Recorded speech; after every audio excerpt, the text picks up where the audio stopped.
Hello friends, financial management की हमारी second class है। प्रीवियस क्लास में हमने क्या किया था, meaning and interpretation of capitalisation. ठीक है, कैपिटलाइजेशन जो वर्ड है ये डिराइव हुआ है कैपिटल से।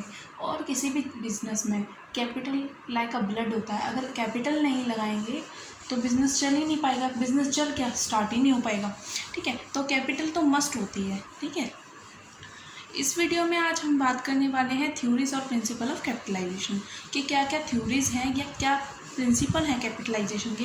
First one is cost theory and second one is earning theory. आज हम बात करने वाले हैं कॉस्ट थ्योरी की, कॉस्ट थ्योरी ऑफ कैपिटलाइजेशन। कि जो कॉस्ट थ्योरी है ये हमें क्या बताती है, ये जो थ्योरी है ये हमें बताती है कि इसके अनुसार जो कैपिटलाइजेशन की जो अमाउंट है उसको किस बेस पर डिसाइड किया जाता है, फाइनेंशियल नीड्स के बेस पे। जब भी हम कोई नया बिजनेस सेटअप करते हैं तो उसके लिए हमें किस किस चीज़ की ज़रूरत होती है, फिक्स एसेट्स की ज़रूरत होती है। ठीक है, वर्किंग कैपिटल की ज़रूरत होती है। और अगर हम कोई बिज़नेस इस्टेब्लिश कर रहे हैं तो उसके प्रमोशनल एक्सपेंसेस भी कुछ आते हैं, इस्टेब्लिशमेंट एक्सपेंसेस भी कुछ आते हैं। फिक्स एसेट्स में हम क्या क्या कर सकते हैं, लैंड एंड बिल्डिंग कह सकते हैं, मशीनरी कह सकते हैं, पेटेंट कह सकते हैं ना, और बिल्डिंग एक्सेट्रा। और जो डे टू डे के बिज़नेस की एक्टिविटीज़ करने के लिए हमें पैसा चाहिए होता है वो हमारे वर्किंग कैपिटल होती है। वर्किंग कैपिटल को इन्वेस्ट हम कर सकते हैं, स्टॉक एंड डिबेंचर्स, इस तरह की हमारी वर्किंग कैपिटल हो सकती है जैसे कि सैलरी देनी है।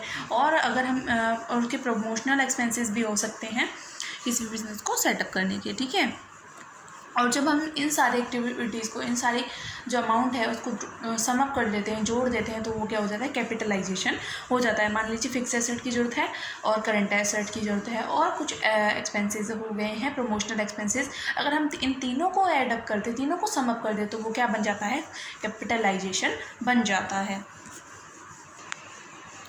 फॉर एग्जांपल हमने यहाँ पे ले रखा है कि एक कंपनी को फिक्स एसेट की ज़रूरत है 30 लाख की ज़रूरत है, वर्किंग कैपिटल की ज़रूरत है 5 लाख, और जो प्रमोशनल एक्सपेंस या एस्टेब्लिशमेंट एक्सपेंसेस हो गए उसके 1 लाख।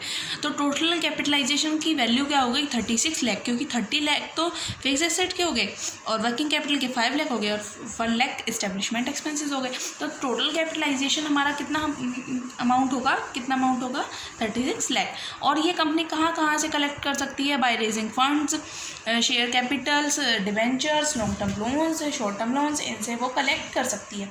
लेकिन ये जो थ्योरी है कैपिटलाइजेशन की, कॉस्ट थ्योरी है, ये उन फर्म्स के लिए ज़्यादा यूज़फुल है जो कि न्यू इस्टेब्लिशमेंट हुई, जिनकी न्यू इस्टेब्लिशमेंट हुई है। ठीक है, तो उन्हें, उनके जो प्रमोटर्स हैं उनको ये पता चल जाता है कि हमारा जो हम बिज़नेस इस्टेब्लिश करेंगे उसके लिए कितनी हमें कैपिटल की रिक्वायरमेंट होगी। लेकिन ये मतलब फुली सेटिस्फाइड नहीं है ये,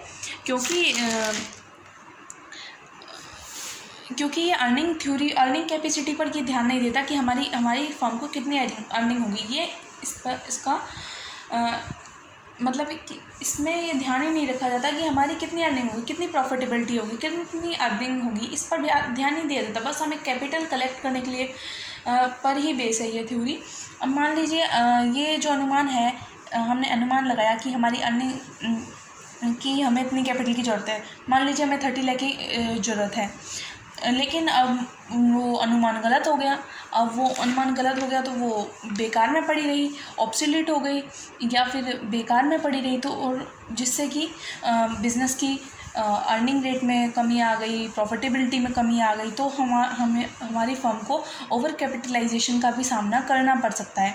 ये जो सिद्धांत है, ये जो प्रिंसिपल है, एग्जिस्टिंग फर्म पर लागू नहीं होता है। जो पहले से इस्टेब्लिश है उन पर लागू नहीं होता, क्योंकि ये बताने में असमर्थ होता है। ये बता नहीं पाता है कि कितनी तो हमारी जो बिज़नेस है हमने इन्वेस्ट कर रखी है उससे हमें कितनी प्रॉफिटेबिलिटी होगी और हमारी कितनी अर्निंग होगी, ये नहीं बताता है हमें। और ये जो हमारा कॉस्ट थ्योरी है ये हिस्टोरिकल बेस का होता है और इसमें हम जो मूल्य स्तर में जो परिवर्तन हो रहे हैं उन पर ध्यान नहीं दिया जाता है।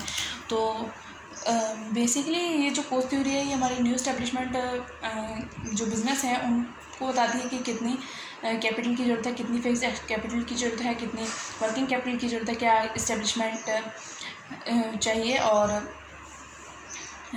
मतलब कितने एस्टेब्लिशमेंट के एक्सपेंसेस हो जाएंगे। इसमें हम अर्निंग कैपेसिटी पर ध्यान नहीं देते हैं, प्रॉफिटेबिलिटी पर ध्यान नहीं देते हैं कि हम इसमें पैसा इन्वेस्ट करेंगे तो हमें कितनी रेट से प्रॉफिट होगा, है ना।